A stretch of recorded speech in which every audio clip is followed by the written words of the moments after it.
A lot of people are religiously watching the polls and reacting like they would to a stock market. Oh, it's up, it's down, it's all around. What I want to do is focus on a little something that most people aren't looking at, but is actually a great predictor of the election outcome, and that is favorability ratings and the question of double haters. The fact is that exit polls tell us that if you have a favorable impression of a candidate, you are something like 95% or more likely to vote for that candidate. So the question is, where do Harris and Trump stack up on that score?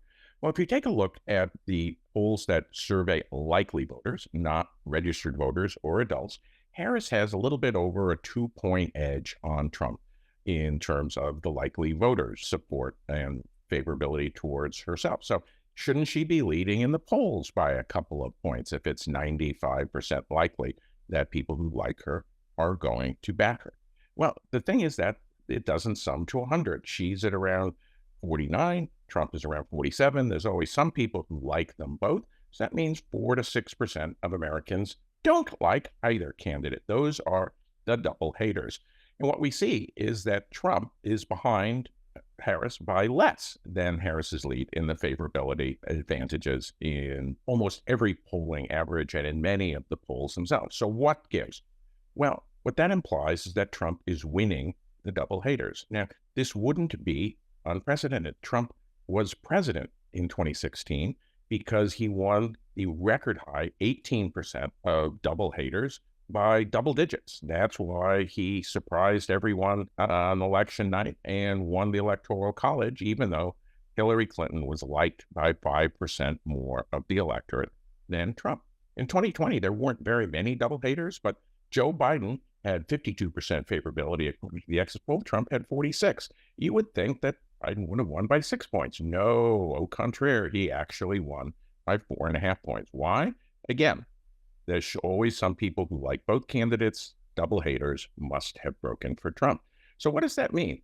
Well, what that means is that there are some people who don't like Trump, but will vote for him anyway, in part probably because they're Republicans and they would rather see a Republican they dislike than a Democrat.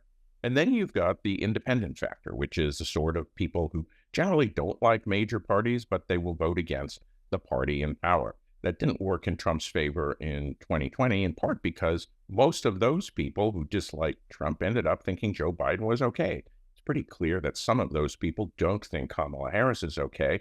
And once again, as in 2016, they look like they're going to be voting against the party in power. So as you're consuming the polls, take a look at another poll. Take a look at the favorability ratings.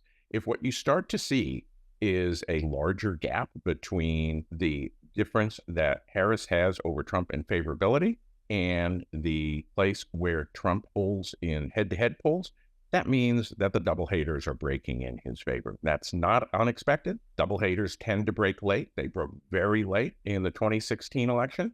And if Harris doesn't start to get more people to like her, she doesn't get her favorability ratings up over 50% regularly in likely voter polls, what that strongly suggests is that the trend we've been seeing over the last week and a half, which is, say, Trump starting to narrow the head-to-head gap and consequently moving ahead in virtually every serious election forecast, we should expect that trend to continue.